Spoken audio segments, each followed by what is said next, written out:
নমস্কাৰ বিনি আলাপলৈ আপোনালোক সকলোকে স্বাগতম। আজি আমি ফুৰিব আহি আছো কলৈ আহিছো আমি গোল্ডেন পেগোডা চাব আহি আছো।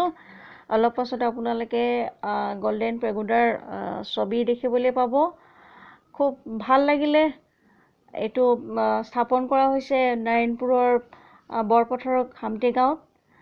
এয়া আপোনালোকে অলপ পাছতে দেখিবলৈ পাব গোল্ডেন পেগোডাৰ ধুনীয়া ছবি।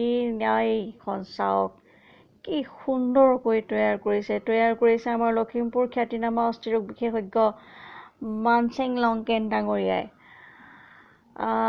আহিব লখিমপুৰলৈ আহি এই দৌলটি আপোনালোকে গোল্ডেন পেগোডাতে আপোনালোকে দৰ্শন কৰিব।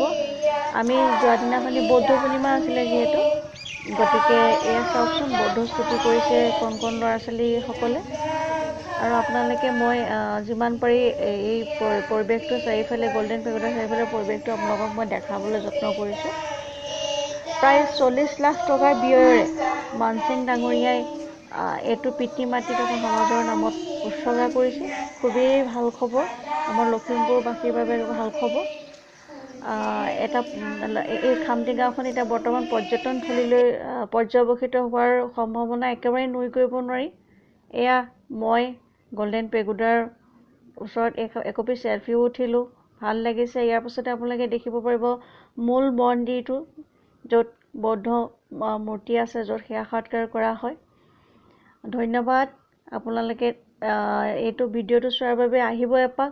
আমিও এই ভিডিঅ'টো গোল্ডেন পেগোডা চাই ঘৰমুখী হ'লোঁ।